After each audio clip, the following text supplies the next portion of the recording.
insofar as your belief in what President Donald Trump is doing, your belief in what the GOP is doing. Explain to me, what identity are they tying to in their policies? I'll point out, number one, I'd point out that I have nothing positive to say about the GOP. It's more about Trump. I'm a Trump supporter. I'm not a GOP supporter. I feel that the Democratic Party had been Coca-Cola and Pepsi, and that the third party was Trump. And that, what Trump's promoting, the populist nationalist movement can transcend, ethnicity and gender. What Republicans typically offer can't. What the Democratic Party typically offers can't. I mean, they can pander to those groups, say they care about them, say they're one of them, but they cannot offer policies that are actually going to have real-world positive effects. And there's a difference to me between, pandering to somebody and actually putting policies in place that can benefit them. Like, if Trump can redo all of these bad trade deals and reindustrialize America, it's going to mean millions of jobs for Americans. And states like Georgia, which, as she pointed out, a majority of the residents in Georgia are now non-white. So if you start creating a lot of jobs in a state like Georgia and a majority of the residents are non-white, what's going to mean a majority of the jobs in Georgia could go to the non-residents, especially because a lot of these are going to be jobs where, you don't have to go to an Ivy League school to be able to qualify for a job. A lot of these can be, good paying manufacturing jobs or jobs in trades or jobs in construction, jobs that, don't require $150,000, education and, lifetime of debt servitude. So, that have a little bit of support in securing the borders. Like there was an example of like a bakery in Chicago. They got raided by ICE. Well, I think a majority of the workers there were employed by were illegals. So they fired the illegals and they replaced them. Guess what? With majority black workforce, because the area that bakery was in, or this chain of bakeries, it was a majority black population, and they had to pay the workers better wages.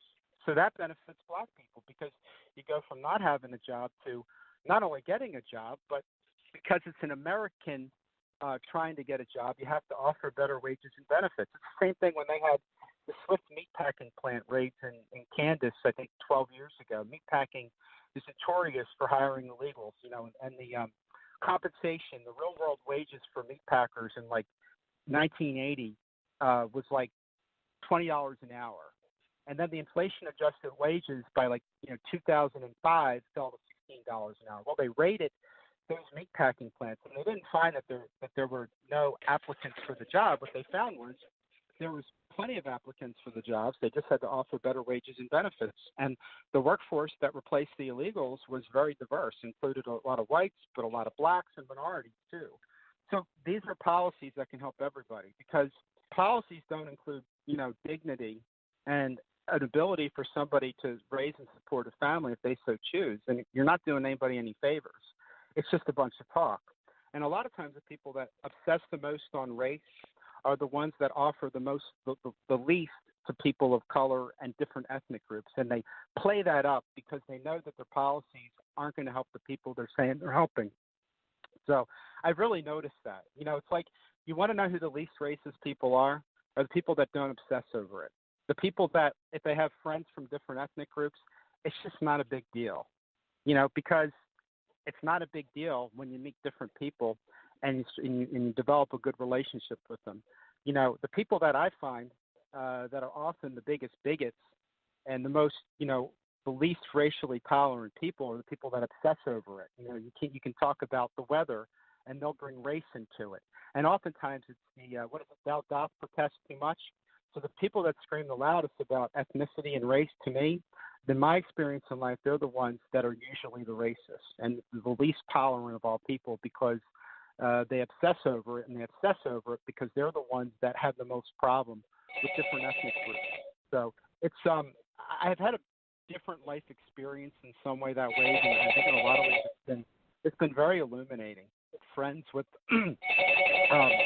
with large groups of people from East India, and I had a girlfriend from East India, and I've gotten to make friends with a lot of people from Asia, and I've dated women from different ethnic groups. And you know what I learned? People are just people, and the people that I found that were the best people that I met, you know, they never ever talked about me being a different skin color. They didn't care.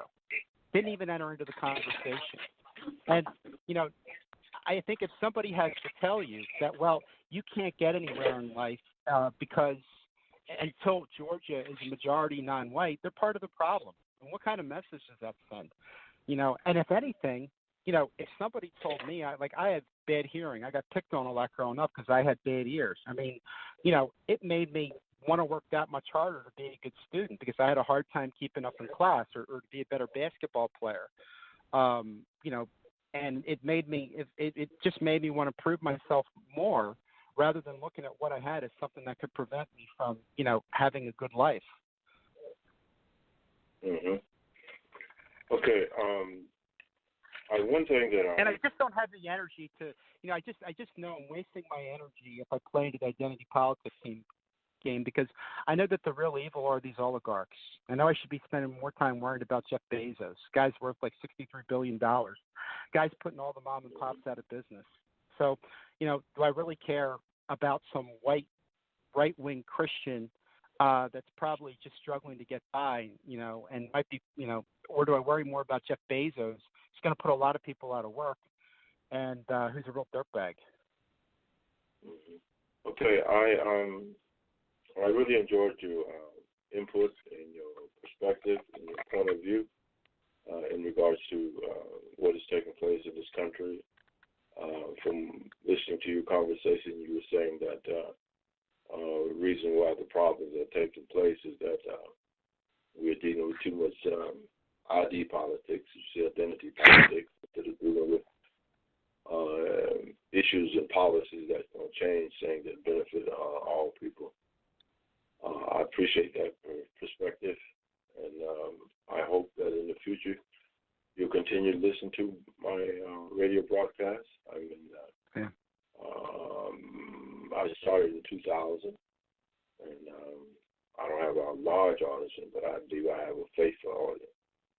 And I play all styles of gospel music, country, bluegrass, praise, worship, traditional gospel.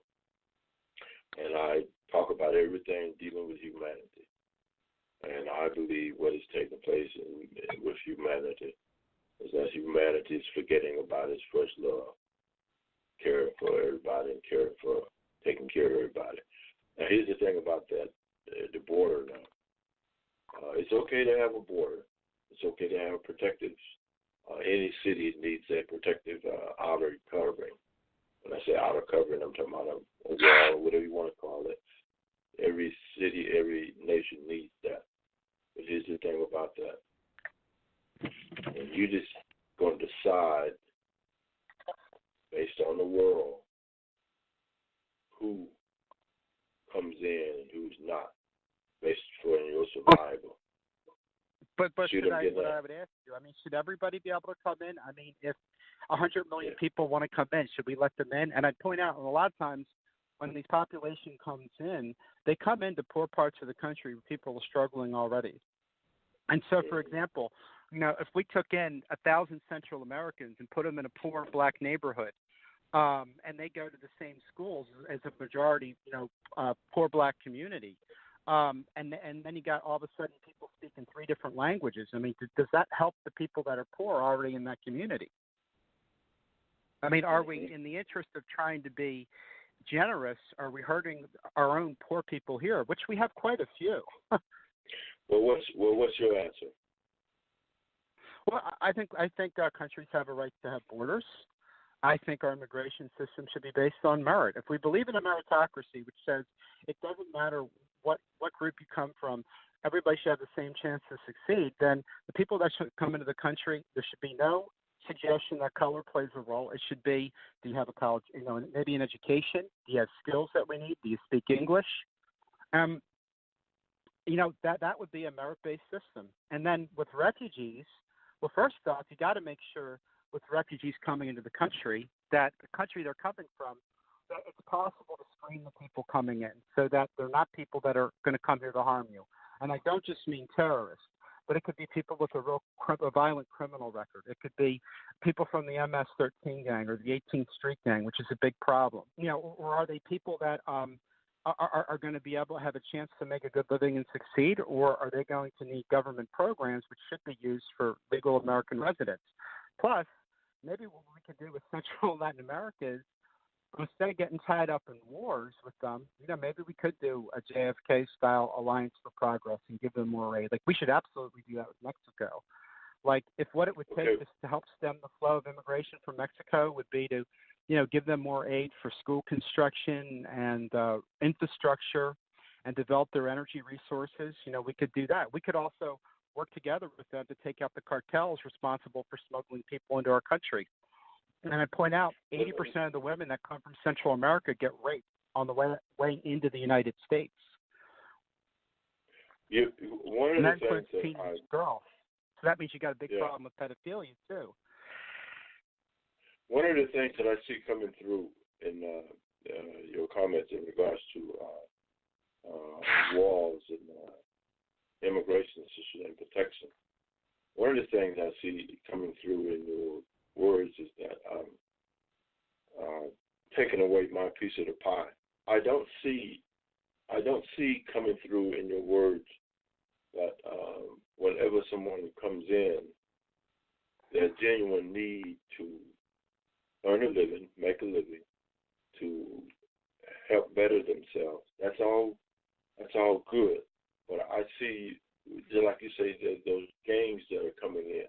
It's like America now is afraid to exist. You know what I'm saying? But if America doesn't have borders, it doesn't exist. I mean, if you don't I know that. But I'm talking about a nation. I'm talking about a nation that has got to the point. It got to the point that it is moving into a realm of protectionism for its way of life. Of course. It has got away. It has got away from the helping of humanity. You see what I'm saying?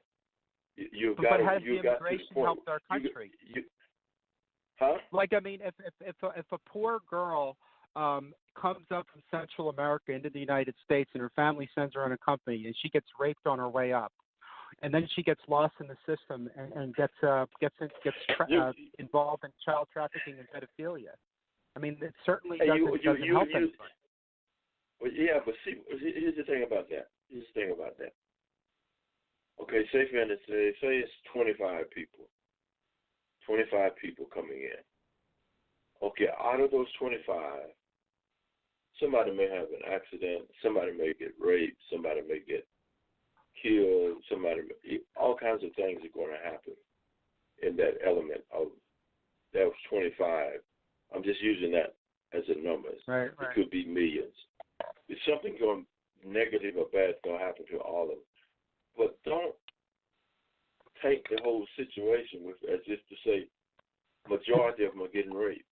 The majority of them are criminals. The majority of them is going to come in and all they're going to do is mooch off the government. Or the majority of them that's coming in is don't know how to speak English. Majority of them. You see what I'm getting at?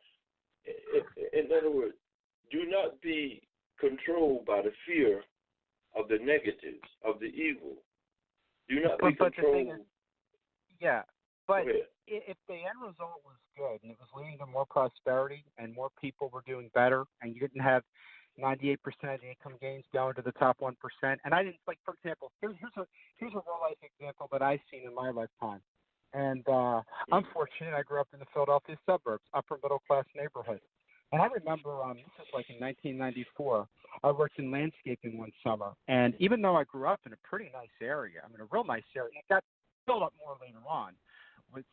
But there were very few landscaping companies, even though there were 25 years ago in my area, a lot of people with money. And then by the time I got out of college in 2000, well, there were landscaping companies everywhere.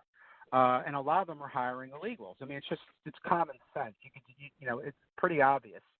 And so in 6 years, I go from seeing in a lot of these upper middle class wealthy neighborhoods either the father or the children mowing their own lawns and actually having to get up off their ass and do something to, reaping the benefits